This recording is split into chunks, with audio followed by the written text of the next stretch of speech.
Hello everyone and welcome back to that one playthrough of MMORPG Tycoon 2. I am Kyle once again, and we are about to dive right back into this dungeon that we began last time. We've made quite a bit of progress thus far. Let's do a quick tour, shall we? We got a nice spooky dungeon, a little bit of lighting, feels like it's kind of glammy in here. We go down this way, we got some bandits and their little hideout area. They're not using these rooms or anything, I guess, but they're looting out some of the bedroomy areas of this temple place thing. I guess it's a temple. It's in ruin. But yeah, we've been putting together some stuff here. There's all kinds of stuff that's already been ransacked, so there's not much to do in this section of the dungeon.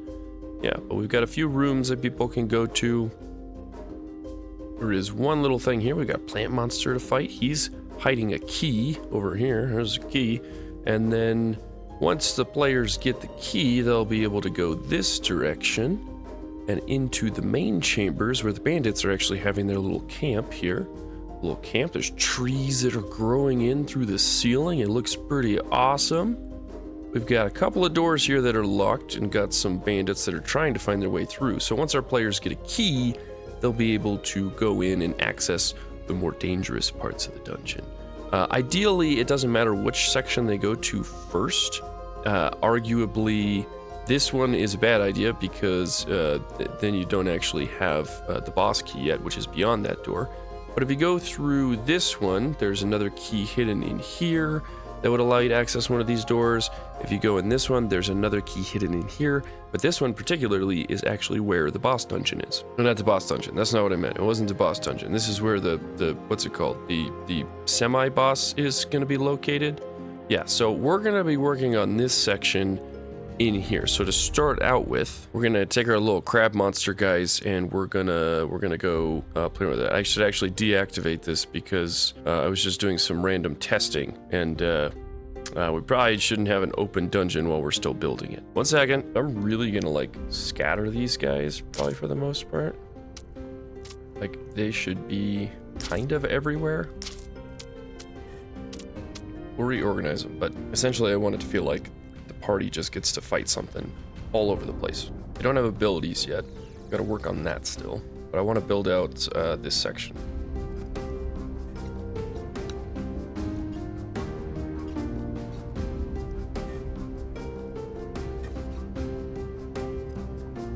Something I didn't think about doing in the earlier sections that I'm kind of realizing I should have was if I just kind of throw this into the wall here, maybe shove that forward. Actually, I could kind of have it like that too, I guess. Could be like there used to be a door with a gateway here, but like essentially if I just make it look like this rubble is sort of here, I can kind of create rubble and stuff sticking out of walls without having to work too hard.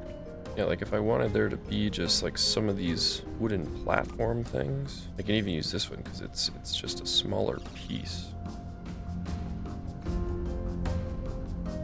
We could make it look like there used to be like another floor in here or a loft or something, you know? So there's just like debris sticking out. Like that, you know? You can kind of start to create a good ruined look. A good ruined look. Good ruined look. And then like even some of these pillars I haven't been doing anything with, but some of these bigger rooms probably should have had like pillars in them, you know? Oh, that's actually a good thought I just had, which is if we just kind of center this, say, there, and then maybe there could have been 3 in here. So let's put another one here.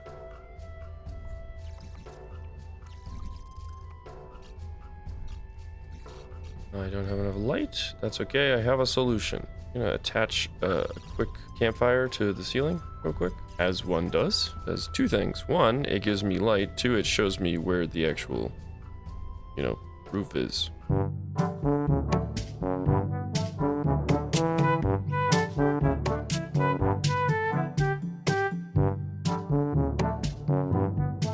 I just place you there, and then now I've got light to kind of see.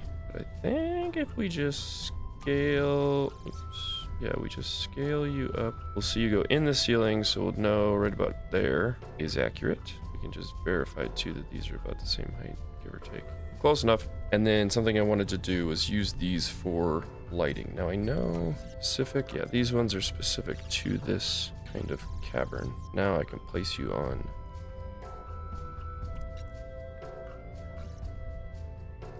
Okay, so that awkwardly does not light up the pillar, but it does cast some light elsewhere. And then on these, what I can do is we can just place like one kind of where we want it. Let's see, like that one put light on the pillar, but why didn't these ones do it? That's really weird. Okay. All right, and then I want there to be light for the most part in here. I realize I've just completely gone back into building out this room as opposed to the area I just said I was going to work on, but I got thinking about lighting because I wanted more lighting in here because I'm going to put less lighting in here. We're actually going to come through and we're going to start deleting these bad boys, and so this becomes a little bit darker and you just get these glowing kind of bug lights in here, which is going to look hopefully creepy is the goal. Like if we just turn the lights out in here, yeah, blue glow with some bioluminescent spider crabs. Now we're talking. Oh, I got a release dungeon boss type 2. Let's deploy that. Let's start doing some stuff that'll benefit players. Leaderboards might be cool. Let's see, 20,000, 12 developer hours. That shouldn't take long, like at all to do. We'll just get that rolling. Okay, so yeah, light in here. I want it to feel relatively lit up, but we've also got the campfire here for stuff like that. I'm okay with some of these, but I want it to feel like not all of these lights are still active, and as you get deeper into the place, some of the lights are just missing, destroyed, whatever it might be. Let's make this corner over here kind of dark. Also, love the fact that I realized, or not realized, but somebody in the comments told me that I could just hit the backspace button to delete things, and now my life is just completely different when I play this game. Deleting has become the most fun thing to do. Oh yeah, the other thing I want to do was, I don't like how smooth and barren the ceiling is, but I don't want to use this unless I've got more tree trunk coming through, right? Which I think I'll definitely do. I am definitely, oh man, that's actually super creepy with it being dark in the background there now. Lighter over here. Makes it feel like the camp is actually like a little bit of a safe spot, even though these are enemies that they'll be fighting. It's cool. Okay, but maybe there's something I can do with some of these rocks. Because we do have rocks outside of the temple. I wish I could use the paintbrush on objects, but you cannot do that, so they say. Okay, here's what we'll do. Actually, that's not a bad idea. You can place it on the ground, but if you awkwardly... Hold on, we might have figured something out here. If I put this here on the ceiling, but then I kind of scroll back, so that's there, hit X, drop this down just a smidge and hit place. What does that look like? Oh, it gives me some debris rubble looking shenanigans. Okay, now we're cooking with fire, ladies and gentlemen. Okay. Here's how we do this. Can I duplicate? Yes, but not. Okay, we'll just have to use that trick continuously. So if I go like this, no, don't hit X. Simple move. Scroll back. Come on, flip over on me. Why you no flippy flip? Maybe that pillar was in my way. It's like the game doesn't want to do it anymore. The game's like, no, Kyle. We're not letting you break this anymore. We're not letting you break this anymore. Why is it not doing it? It did it so easily before. Yeah, it really doesn't want to let me do it anymore. I got away with it once, and then the game patched itself, I guess. Well, I do need some light in here, because I need construction light. Do real game developers deal with this? Do they deal with the fact that when they're building stuff inside of a game, like sometimes the game itself will just be too dark? Or they have like dev tool lights? I feel like that's what I just did, was I just created dev tool lights. I'm also kind of realizing if I put too many of these, I'm not going to be able to see in here if I'm ever like watching what's going on. But I'm also the kind of person that's like, there needs to be absolute realism at all points for my imaginary players. Maybe I can scale this. I just make you bigger. Oh, I mean, that's just going to cover up more, I guess, inside. Oh, it's like stuck. My camera's like stuck thinking that the thing is still that size. Hold on. I might have broke the game by putting this kind of like outside of the surface. I cannot zoom in any further anymore. What is happening? This is as far as I can zoom in now. It thinks this is like ground floor. Hold on. Okay, I reloaded the save, and I can scroll all the way down to ground level again. Thank you, game, for cooperating now. Let's see if this breaks it again. Okay, so it's just gonna put you up here. I mean, I could have some sections that are pointed down and some that stay up like that, so they're like just starting to crack. Maybe because like trees are just starting to come down. I don't know. Yeah, because even if I do like that, yeah, if I go like that and then we scale it up, so it does take up a bigger circumference and just barely get those things cracking through the surface. I mean, that looks really cool on the inside, but the problem is on the outside, it looks like this, which is not a problem per se. It's just, is it really worth it to have that look? If I just do it, maybe I just do it like twice. So if I go like that here, maybe shrink it just a smidge and a half. I mean, that adds pretty dang good texture. And then you still got the one cracking down here with the tree. Now it's like this pillar's like almost okay. Some of them have been completely knocked out. I'm okay with that. Like from the top, we know what's going on down there, and you can always still zoom in and see everything. Okay, yeah, I'm cool with that. I'm cool with that. Now let's do my favorite thing and press backspace on all these lights. Woo! Woo! Go away, lights! Get out of here! Yeah! Like the ambience, feeling good. It's feeling good. Let's go through whoop this door, and then same concept. I'm gonna run into issues with lights, so we'll put in our dev tool lights. Need some dev tool lights, please. Okay, dev tool lights in place. Now we can come in here and get the spook factor going in all these rooms. What should be in these rooms? Let's continue to do more debris. And while we're debrisifying, which is of course the technical term, while we're debrisifying, we will in fact make sure that we figure out what's... Oh, that's not where I thought it was.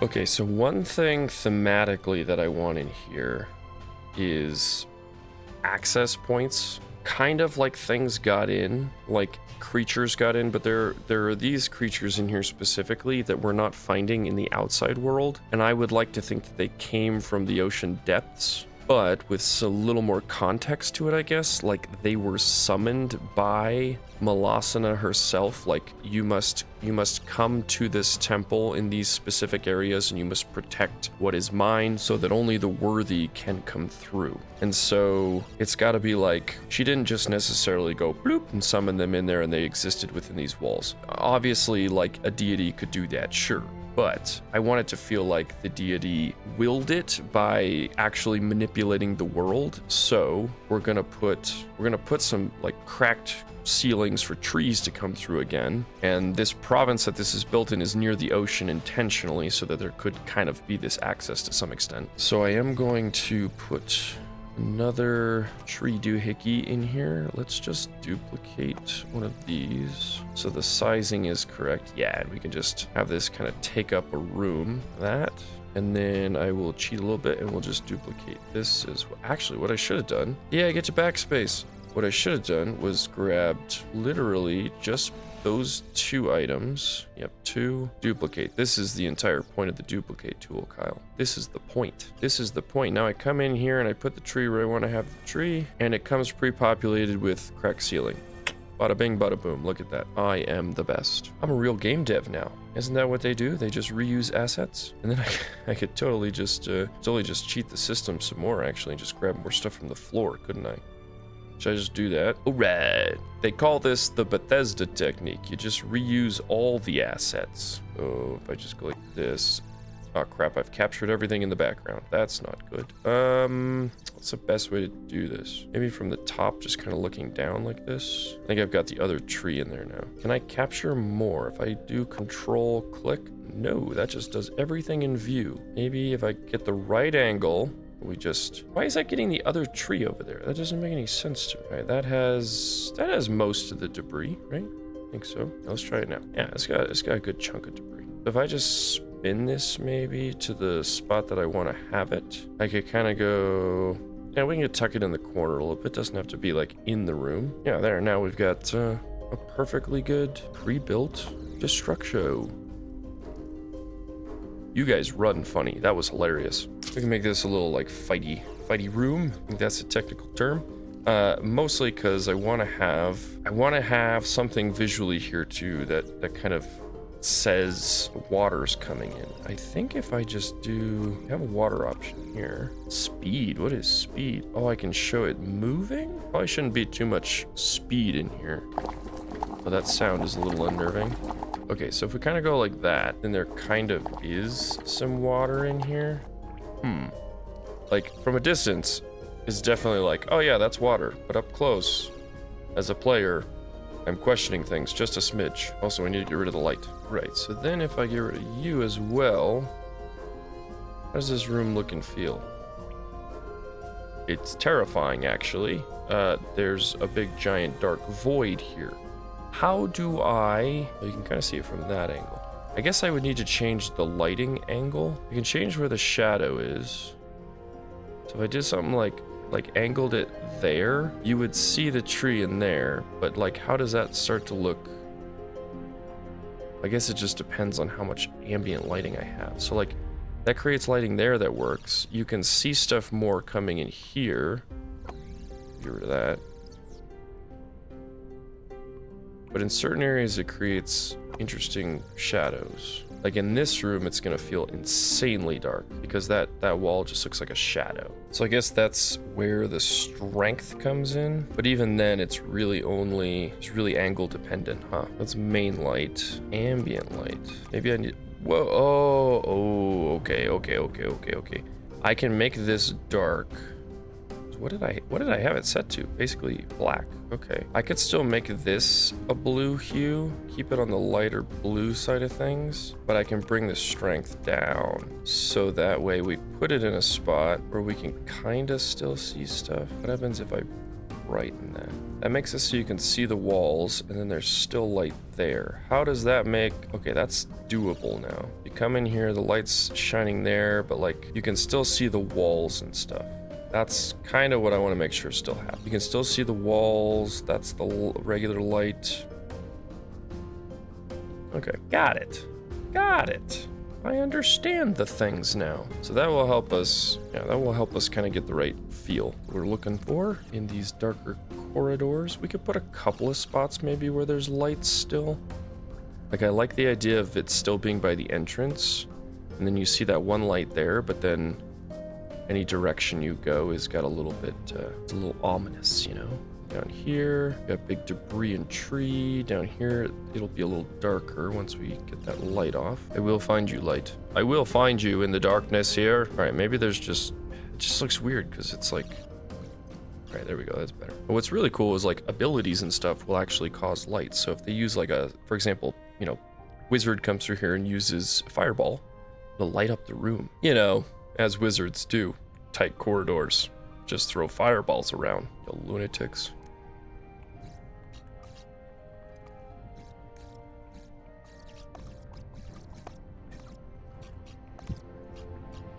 Okay, so something else we were going to do in here was mini boss fight, actually. So we need to go back into here, dungeon bosses. We have 2 dungeon bosses now. I have no idea how excited I am for this as a feature. The fact that I can have 2 dungeon bosses. Now, I know this is kind of the crab spider zone, so I'm thinking we keep the same thing. Like both bosses I have planned.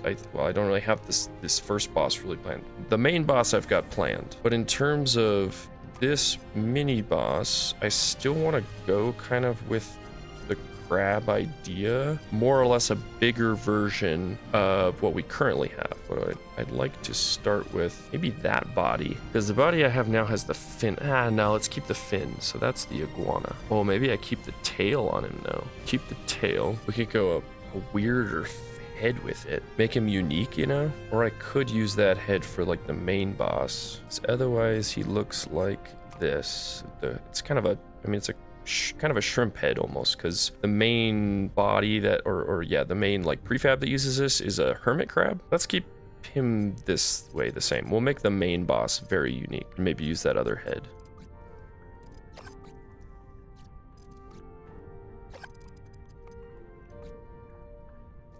So that way he's gonna have like the crab, he'll have the crab body, we'll give him the spider legs, but the tail is really what differentiates him between the smaller ones. Like the smaller ones don't have a tail, they're crawling animals. This guy has the ability to crawl, but then he's also got a big long tail with the fin on it, so he can actually swim super fast, because again, we're going for ocean theme.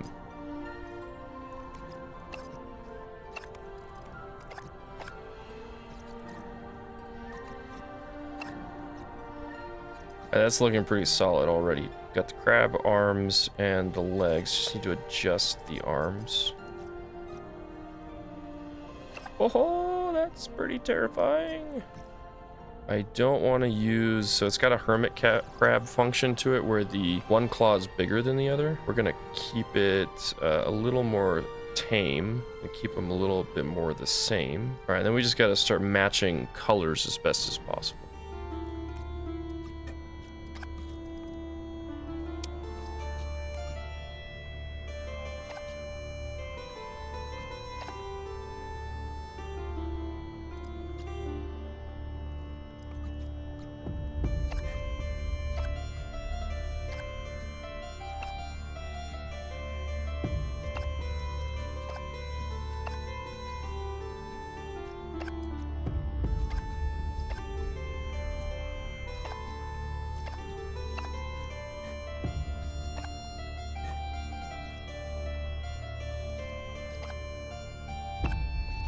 Okay, so this guy's pretty much done, other than abilities and stuff. Visually he's done. Abilities, there's nothing there, but this is Thandrel, the glowing demon of the deep. And this is just our low-level boss, our midway through the dungeon boss. Something else I noticed that I didn't know was a thing, that I just learned literally right now while doing this, is when you click on the actual unit, if you look at his information, you've got his health, rage, mana aggro, all that kind of stuff. If we go over to rewards, I didn't know this existed. I didn't know I could set a custom XP amount just for the bosses.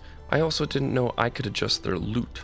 So like, I can make him have more or less gold. Obviously it's capped at 5, I guess. Loot, I can add loot to it. I can add vendor trash. So you can make a lot of stuff come from this guy. But then down here you got keys and boss keys. So I just put the key and the boss key that are in this area in him, and then we'll delete this. I don't need to worry about hiding keys anywhere because people will get it from the bosses. But that means they just gotta kill that sucker. Yeah, now when you come in here, you see that thing staring at you. Get up close to it and you got quite a nightmare on your hands. Now, I think what I might do is add a little bit of flare in here too. So capture this again. So go like this. Why is there not a way to just get rid of certain items? Oh, shift click, Kyle, shift click. Of course. Now there's at least some kind of scenery in here like that. Yeah, I don't want to overflood this room because I want it to be boss chambery. That's all it needs to be. And then what I can do is I can actually populate these with a few more things. So like with that being said, I could actually put some elite versions of these guys. Like I could put an elite guy here. That'd be cool. And I can put an elite in here. So then there's like a couple of fights building up to this really big one. Yeah, we'll put some more basics in here. You got maybe not 2 basics, just 1 elite, 1 basic, 2 basics, 1 elite, and a basic there. You could potentially pull, you might have to pull both those. You could potentially pull this one and not that one. And here I spread these guys out enough that I'm thinking maybe you can get the pull on these guys individually if you're smart, and then fight him separately so you're not getting, you know, dogpiled. Cool.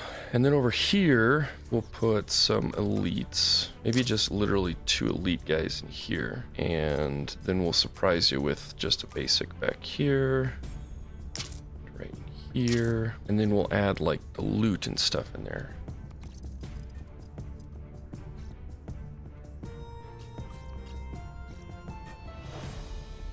All right, that's actually two really fluid doorways. That came out decently well. I haven't really used this as an interior, but this is potentially got some good interior vibe here. This doorway's still visible. I can kind of do it like that. Yeah, hide it mostly in there. That way it kind of creates like there was almost separate rooms in here, and then we'll just use, let's get rid of one of these lights. There can be a light in here.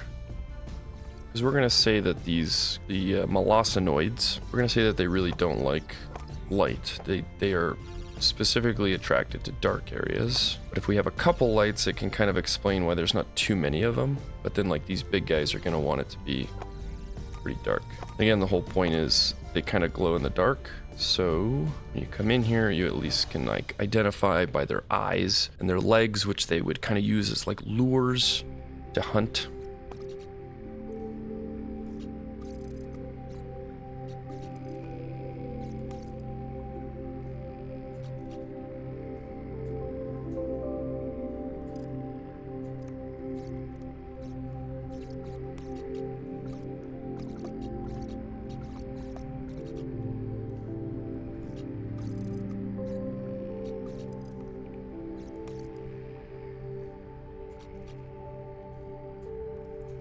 Okay, another thing we want to do is deploy leaderboards before I forget that, so we can get some more research going. And I don't know what to do. I haven't really had any issues with like bugs or anything. I guess there are a good amount of bugs. Lots of offline bugs, the ones that I've set to not worry about until we're offline. Okay. Well, in that case, maybe we do improve offline debugging, and then that way when we are offline, they'll be faster at doing that, I think would be the way that works. All right, now we need to make our quote-unquote like sort of treasury rooms, but they need to be filled with lots of debris. So we need to have enough like variability here so they look a little random, but I also don't want them really running into each other. Probably about the right size for a barrel, but we can scale it slightly. Yeah, so we'll kind of go like that, and then we can very easily just double check that there's no drastic clipping like this, and then just move it. Obviously you can't have that, so we'll move it. Otherwise, maybe just this one. And the other thing actually we could do is take a couple of these, whoop, and just make sure we've got some that are a little oriented off that way. Things are not too perfect. We don't want perfection. And then it's really easy to just come in here and go to the loot tab, and we can add in a couple of barrels. This one's going to be bigger than all the other ones, but if I go like that, maybe a little extra sack back here. Perhaps an old stone chest, like so. Maybe over here we'll put some crates, crate. And then we can always add in some crates here. We can scale these up so that they blend in with the other ones here. Let's maybe give me a smaller brush. There we go, that blends really well. So we can kind of go like that. Again, I don't really know why there's a giant cage. I'm going with the idea that there was like livestock in the cages that got brought in for the monks' dinner, the clerics. I shouldn't say monks, they were like clerics that would have been here. It's like we could do one of our shelves. Actually, let's do that. Let's save myself some time, and we'll go grab our shelves. See, like, why is it when I select that, it has that tree selected in the background for some reason? Why, game? Why? Like, it has this one too. What the heck? Why you be selecting trees? Absolutely redonkulous. Yeah, so like in here, I can go ahead and just add in a shelf there, and then I can cry because now I have to reselect it. Son of a biscuit. Okay, it's easy, Kyle. It's easy. It's easy. I'm gonna put one here, like so. Perfect. All right, now this feels like a storeroom. Come in here, you gotta fight a dude, just one dude, but you've got the stockpile. You have found where all the stuff is. Beautiful, beautiful stuff. Actually, you know what I could do? I didn't think about this, but I could be using these eggs when you think about it, because, I mean, realistically, do crabs lay eggs? How do crabs, never mind, I'm not gonna ask how crabs reproduce. That's not a thing I want necessarily explained to me. But like, this could definitely be a thing. this could definitely be a thing. Like you could just, granted, I get that there's like spider webs on these eggs. Ooh, that's a big egg. Look at that guy. Maybe, no, yeah, just do the clusters. Let's just do a couple clusters. Maybe this is like where they have a couple of things, you know, scattered around in here. Because, you know, they gotta make other crabs. That's how the world works. And that's why these guys are in here. Is there maybe the egg defenders? Let's leave this one more or less empty, but we'll put more eggs in it. Do the eggs. There we go. That makes more sense. This is the what's the word I'm looking for? What is that place called? Not an infirmary. That's where hurt people go. I'm thinking of the word where babies are born. Not just a hospital, but there's a word for the wing. Why can't I think of it? Now my entire recording is derailed because I am just gonna be frustrated by this. And now you know what's happening? Somebody is going down to the comments and they're telling me the exact word that I need to know. But before the end of the recording, I'm going to remember it anyway, and I'm going to say the word, and then they're going to edit their comment or add another comment that says, oh, you already found the word you were looking for after I commented it. It's okay, I'm not blaming you, I'm blaming me. Actually, something I really want to do right now, I mean, it's not like it's going to be that challenging, but I want to do another tree, and I want to put it like right here in the doorway, like that, sure. But then I gotta go in here and probably get rid of some of the rocks and stuff. Okay, yeah, see, and then I gotta, yeah, why am I grabbing that tree? Grab this tree. Silly game, you. Okay, and then in here, I gotta rotate said tree. Ring around the rosy, making sure the doors are open. There we go. Oh, and I don't know where you came from. Well, I gotta place it, Kyle. Place it before you can change objects. Okay, get rid of that vine. Yeah, now it's like, there's a tree here that broke through and you can kind of cut through. So maybe I gotta grab both of these. Maybe just shift it out a little bit. Let's do precise move. Because I want to see if I can get these branches to be visible still.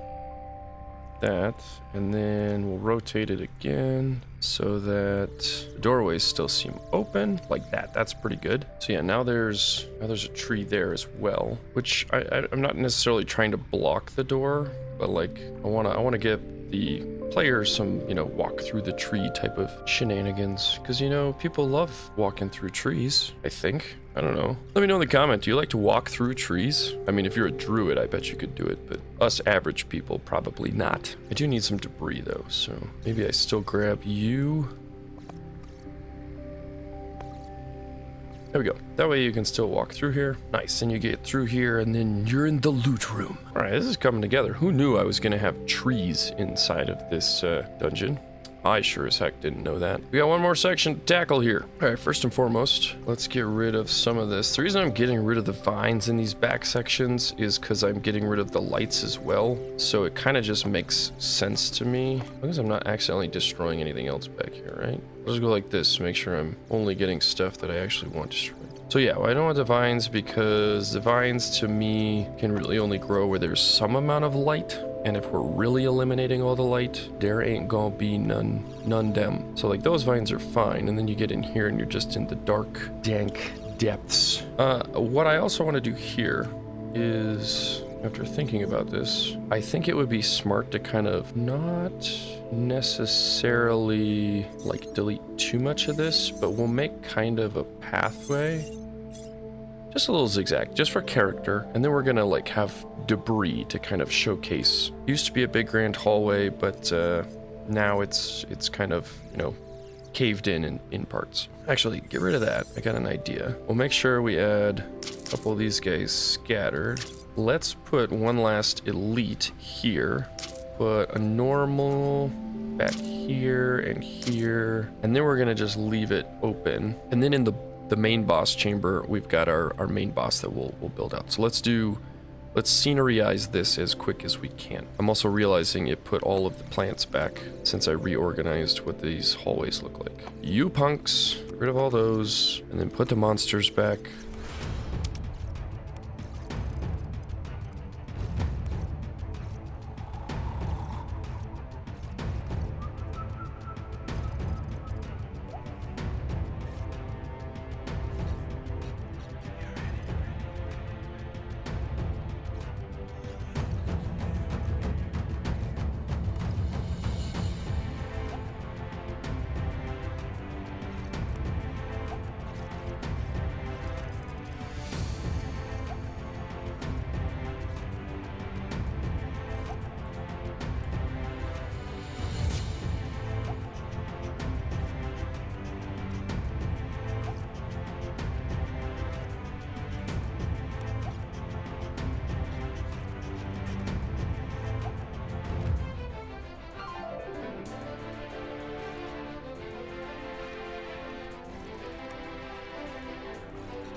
I know it looks like a wrangled, jarbled mess of chaos, but I had to build it high enough so that inside it looks like it goes to the ceiling and it looks like a cave-in to some extent. You got your baddies here, and then you got a caved-in section here, but it's like still held up by debris, and then you cut through here, get through that spot, fight an elite in tight quarters, and then you head down this hallway.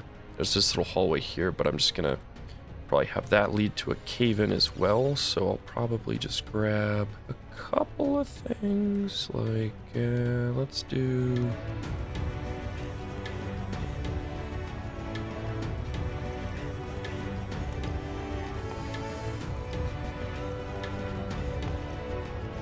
Okay, so that looks like a cave-in. Perfect. All right, and then you can get to this hallway that feels, for some reason, like it's intact, because it is, because it's gonna be just more or less like held together by something greater than the power of just, you know, buildings and gravity. Okay, and this is where we're really gonna put together fighting arena. Just wanna get a bunch of trees in here to start with.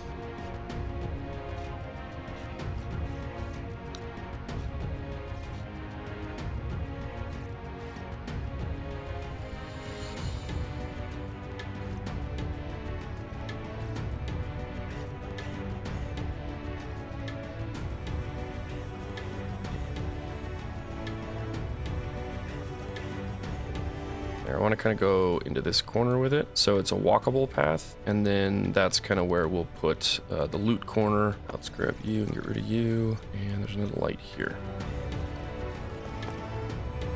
And I think to kind of set the stage, what we need to do is just spend the next couple of minutes building out what the next boss will at least look like. And we are going to go crab direction again, but this time we're actually going to use the crab model for the most part. He ain't gonna be this tiny. So for reference, we are gonna put one of these guys here, and then I also want to put the other boss in here just to kind of create our reference points. Right, so if we give him, he's got his shell, he's gonna be bigger than this once I scale up the rest of his body, but I want him to dwarf the other boss. And I think if we make the shell that big, like his eyes are already bigger than the other guy's eyes. So maybe I could even just take it down, because he's gonna be gigantic compared to that thing. Oh, I can't really move the head side to side, can I? So I'm missing an adjustment? Yeah, I can. Okay, never mind. That sticks out far enough. It's not like visible. Okay, so what does that look like?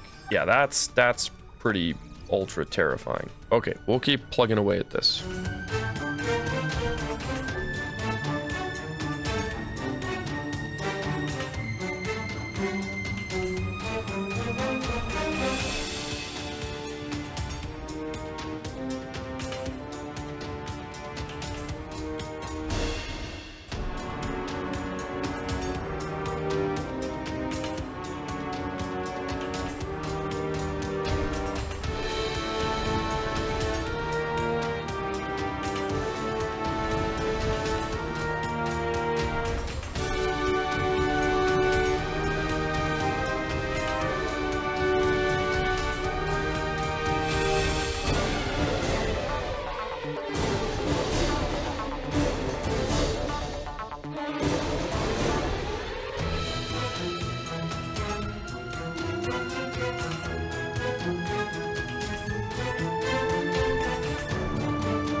Alright everyone, I would like to now introduce you to Machina, the Bane of the Deep. A servant of Malasana that has been sent here to guard this ancient temple in ruin and let only the worthy move forward to find its secrets. Keeping with the consistent theme of everything else in the dungeon, as far as what was past the locked doors, Machina is obviously a giant crab. They get a shell, and I thought this was cool. I think this is part of the rat actual like assets as far as the back, but I wanted it to be kind of like glowing algae or something that's maybe like growing on the shell that maybe has a a mutual relationship, you know, with the crab. All right, I still need to do like the boss phases and stuff, so I thought I'd do that while recording, but I'm gonna quickly go through each of their abilities real quick. So we've got a nice easy claw smash. This is gonna be the basic ability, decent amount of damage. I'm actually gonna bring the cooldown down. I want that to be something it can do fairly frequently. Yeah, that's fine, because it's gonna need something to kind of keep itself busy and do damage, because some of these have long cooldowns. Number 2 here, we've got a good old-fashioned root in place, so it's a vice grip. Claw's gonna grab onto somebody, keep them rooted, deal a small amount of damage, obviously, too. Next one is Call of the Deep. Gonna take more rage, but it's gonna have a taunt, a slow, and drain mana. So this is purely utility, but mostly this is going to be anti-magic, so anti-wizard, anti-mage type of system here. Because overall, everything kind of built into this kit is you don't want to get close to him if you can avoid it. So your tanks are going to have to get up close and personal, and you want to stay ranged with all your DPS if possible. But this is going to be his tool, his part of his kit that's going to allow him to kind of try and bring in those ranged units and get that taunt on them from a distance. Overall, just, you know, I kept their speed really, really low, so they're not going to be able to move around very much, not often, but not very much, because he's got giant shell. Next one is Undertow, kind of similar, but this is just a damage over time with a slow. Again, ooh, this needs to actually have some rage behind it, so we're not going to make this too expensive. It does have a shorter-ish cooldown than some of the other ones, as opposed to something like Vice Grip was 10 seconds as well, but Call of the Deep, 10 seconds, but again, it's all utility, missile range, but large area. So if you just stay out of the ranged kind of AoE stuff that he's got, which obviously is easier said than done, it's not too much problem. This is a self-only target, so it's going to apply a slow and a heal over time and a protect on itself. So Machina is going to have the ability to heal themselves, and this is kind of like the idea of going inside of its shell. So it's going to be able to heal parts of it that are weaker. It's going to slow itself down, which means with already really low base speed, you're not going to see them moving very quickly during this phase or during this ability. And then it gives 25% protect, because the idea here is I want it to be like it's retracting its more susceptible areas, so it gets a little bit of a protect, but it has to have its head, eyes, its claws out to keep fighting. Then we have Storm of the Deep. A lot more rage, a lot longer cooldown, cast time. This is just going to be a damage over time, sniper range, large area. So this is like when it just really wants to throw some damage down on the back line, it can, but it's not going to be able to do it very often. And then the last one, Crustacean Madness. This is for when your melee DPS kind of sneaks up around the back of it and thinks it can deal some damage. He's going to do a big giant spinning attack, which has a small area. Maybe I should make this large area. No, I'll keep it small area. I don't want it to be too overpowered, but melee range, so anything close to it, he's just going to be able to do a big spin attack and get somebody behind him so that you can't really just sneak around and think that you're not going to get attacked. And the cool thing with the visuals on here too is there actually is an animation now for a spin attack like that, which is, I think it's really cool. So he's going to actually be able to do some damage like that. Okay, now comes the more tedious, not tedious, but just more time-consuming part of this. We're going to build out phases. I want to have at least 3, I'm thinking 4, and I like the idea of there being just a ton of health on each one of these, because this is a crustacean. It's got a hard shell, it's beefy, it's tanky, he's got a decent amount of damage built into him, but I think because of the cooldowns we've set up, it won't be too overwhelming, so I want this to take some time. And I think for a lot of these, let's see, there's no water effect? What the heck? All right, I guess we'll just do like a dark theme. Oh, and I can change the color on this. Okay, yeah. Let's do that. Let's do dark theme with just some blue attached to it. And then we'll say, yeah, keep it dark, but then let's do this. Let's have them change colors as we go through. So it'll be lighter colored to start with. Then it'll kind of get darker over time. And then this last one, we're gonna make dark on this teal, this cyan color, and then we're gonna make it electric. I like that. Okay, can I name these? Is this changeable? Oh, it is. I don't know what I would name them, but it's cool that you can do that. Okay. Oh, I bet I could name this, like, so we could just do like the name of it. Oh, not D, H Machina. And then it could be like every time you beat a phase, he takes on like an essence of his like, I don't really want to say demonic aura. He's not really a demon. He's more of a demigod, no more powerful than just a demon, and not necessarily purely strictly evil in that sense either. We'll call the second one Rising Tide. I don't know. Next one's gonna be Hunter of the Depths, and then I think the last one should just be easily like Melasana's Revenge. Now, within these, we can create default patterns of abilities. So, like, we'll just start off with a Claw Smash, do a Vice Grip, Claw Smash, let's do an Undertow, and then, like, there should be a Crustacean Madness kind of defaultly in there, I think. Let's see. Yeah, I think kind of keeping it simple like that. And then as we get further in here, it's gonna be like, okay, now let's really spice it up with some other stuff. So, we'll throw in the armor, get some claw smashes, some vice grips. I mean, realistically, Undertow, some more claw smashes, Crustacean Madness. There should be some more Crustacean Madnesses. Can I move these around? No, I can't. Okay. Well, that's a bummer. And then I want to leave these other ones just open because I want it to not have to rely on a certain set of ability cycles, you know? Because if you do the ability cycle, it's just going to keep going through those, but it'll only use those ones. The last stages, I just want it to use whatever is up and available, and just, you know, I feel like the AI should do an okay way, or have the okay ability to do that. We'll see. We're going to do some testing at some point here. All right, but I think he's pretty spicy and ready to go. So one thing I want to do is, okay, so I want him staring the player down.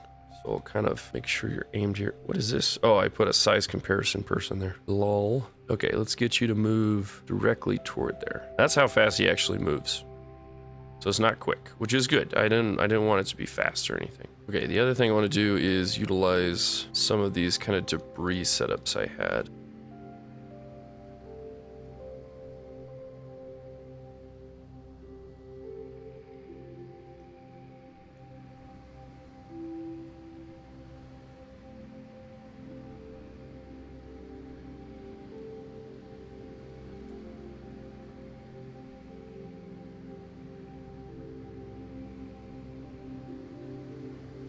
Okay, so really dark, spooky room fighting him. Now, before I do kind of this is going to be like a treasure area back here, which I got an idea for between some recordings. Let's see, I believe this is the right room type. Yeah. So we'll kind of expand that out a little bit. We'll deal with that in a second. There's one last thing I want to do from a dungeon monster standpoint, because we only utilize the basic crab boys here as far as, you know, enemy types. The other two are bosses. So like our big guy here, he's a boss, but we didn't use this. And I had a really good idea. Really easily what I'm going to do here is we're going to grab this guy, go into prefabs. We're going to export the Melasanoid as a prefab. We're going to come in here to this other one, and I'm going to import the Melasanoid. But then in the model editor, I'm going to come in here to the scale, and we're going to take it way, way down. I know this might seem like cheating to some extent, but just bear with me here. Now, what I want to check, yeah, so there's two different sizes of them now, as far as what can be used in here. And then all I want to do is I want to see real quick what he looks like next to a player. Okay, perfect. So that's what I want. I want these to be little tiny guys. And then as far as abilities go, we know I never created them. Son of a biscuit. Hold on. All right, so we're going to give them a claw strike, which is just going to be simple damage, no rage or anything. Melee, single target. Well, this next one, exoskeleton. We're just going to give him I guess a kind of a permanent protect on this one, but I will make it take rage, so that way if they run out, they won't be able to do anything. 10% is not too bad, but I think, yeah, I gotta put rage on these guys. They should be about as strong as like our mid-range player characters as far as health goes. So they're gonna be a little more beefy than, say, you know, your wizard, but they're not gonna be as tanky as the paladin. I think they sit maybe at 13 health. They're gonna be pretty close to the fighter. These shouldn't be problematic especially in groups. The elites, hopefully a little more challenging. All right, and then what I'm gonna quickly do is I'm gonna save these as prefabs real fast. They should appear over here now. Good. And then I can go into our other one here and very easily take these prefabs, drop them in here, and then we'll get rid of the other ones here. And then I just need to change you over to rage. We'll keep you still high rage, but we're gonna bring your health way, way down. The idea being that these guys can kind of, in some cases, be one shot, and I'm okay with that because we're gonna create some swarms, some swarmy swarms. And the reason I want to do that is because we put all these eggs in here, but didn't really, so we'll kind of put some Jurassic horrible like things for the players to come across. They're just gonna totally get wrecked. Now, granted, that being said, put a couple with each of these guys too, as if the elites are kind of protecting a few of them. You throw a fireball into the mix of that and it would probably take them all out, to be honest. Actually, let's do that with each of the elites. The elites should just kind of have maybe like 6 of these guys with them.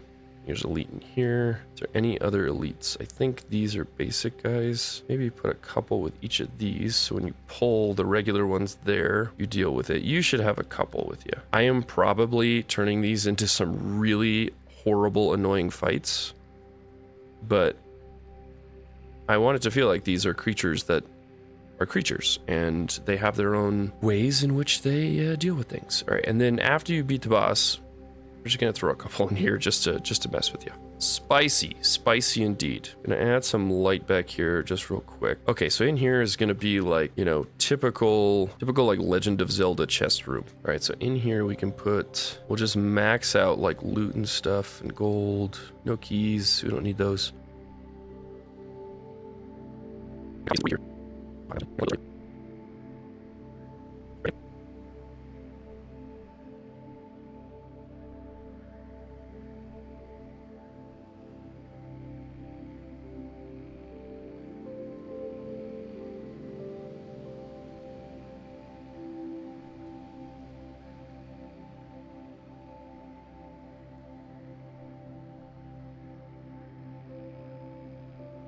All right, so now this has got kind of a look to it where you're gonna come this way. Got your little boys here.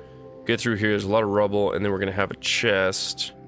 Let's move you out a little bit into the light like that. But even more importantly, we're gonna use the light trick with some fire, tiny fires. So don't place on objects. Let's see if we can just get this on a wall somewhere. Like there's just some glowing light. Can I make it so this looks like the light is kind of actually on the chest here? Drop you further and shrink you. There we go. Yeah, that's kind of what I want. Like, oh, there's a bunch of light back here. It's hard to do anything that's related to like a sunbeam coming through, but realistically with all the debris, it'd be cool if we could get like a singular sunbeam coming down and lighting up the chest, but that's not something I don't think I'm gonna be able to do. So I think that adds kind of the right thematics to it. This is done. I mean, this is pretty much about as done as I want it to be. I don't think there's any additional detailing in here. There's no reason to add any more structure. It's already big enough. It's long. There's a good amount of fighting through it. Players should get a lot of experience. You got a good boss at the end. What we need to do to close this out, and before I do that, let's actually get to deploy our game logs. That's something I did kind of while I was building out some other stuff here. Ooh, cheat search. Yeah, let's do that, because then we can get rid of cheaters, I suppose. That's always good. Okay, so we got that going on. The last couple things we need to do is I actually need to leave the dungeon. And then, man, I forget where we are every time I go in there. We're in the jungle. All right, so what we can do is we can, one, activate this. So this is now an open instance. What we need to do is we need to create a quest giver that is like secretly located, not secretly located, but somewhere you're gonna run into them and they kind of call you to go and complete the dungeon. I mean, it would make sense. I got guards and stuff here. Oh, hey, look, a player. Hold on, who are you? Kusharine? Level 4 fighter, grinding, traveling. Road to Valkyrie, locate beer, discover a sausage, sky stones. Okay, so you're doing a number of things around here. I mean, Road to Valkyrie is not within this territory, but you're doing a couple of things. That's cool. Total time played, 170 hours, and you're level 4. Oh gosh, maybe I should make things a little easier to level. That's horrifying. That is some serious grind. He's really happy. His addiction's not that high. Yeah, everything seems to be in working order there. Okay. Cool, I'm glad there's a person here doing player things. What was I doing? NPCs, quest givers? Ooh, I could use one of our sages. So here's the other thing too, is I created these kind of physical renditions of some of the gods that I used in like the cutscene type things in previous episodes. I could use something like that, better yet, perhaps it should be a version of George himself. Perhaps hidden over here in the jungle, a random Everstone golem is just hiding amongst some stuff, and you come across him. Where should he be, though? He just kind of, I mean, he should be findable, right? So if we put him here, call it the Call of the Stones, because he's gonna tell you to come over here, and there's important information that if you yourself, no, not find a princess, get Call of the Stones. It's called Call of the Stones. 5,000 experience. Actually, better yet, we gotta encourage some people to do this and reward them well. 10,000 experience points, 250 gold. This is supposed to be kind of like main storyline quest-ish, so gotta give him the stuff. Okay, so he'll do that, and basically what he's saying is you must go over here for the great deity lost in time, Malasana, slumbers after her physical form was destroyed. And you must go in here and defeat her ancient guardians of the depths. And in doing so, you will retrieve, I don't know, an artifact or at least information about what's going on. And the idea is that the information you get at the end of that would be giving you the insight as to what exactly is going on, or at least a little bit of information what's going on with the destruction of the Everstone crystals. And that the Everstone crystals are being destroyed as a means of trying to release a great evil that has been lost for millennia. And if whoever is doing this is able to go around and actively destroy all of the crystals that currently exist on Nethador, a great and terrible entity will be unleashed upon the land. So this is ultimately, I know we're a bajillion and a half episodes and hundreds of hours into creating this world, but that's ultimately leading up to the big bad, right? So there is an entity that is currently being trapped, and as a means of destroying the Everstone crystals that are scattered around the land, this evil enterprise is trying to unleash that great evil upon the world once again. But until then, I'm Kyle, and this has been that one playthrough of MMORPG Tycoon 2, and I hope to see you in the next episode, where I hope to be doing maybe some more dungeons. And hey, if you like this episode, please go ahead and leave a like, subscribe if you want to see more of these types of things. Go ahead and join our small community on Discord. There's a bunch of lovely, great folks on there. If you want to support me in other ways, we have a Patreon, we have channel memberships as well, and I'd love to do even more of this. Have a great rest of your day.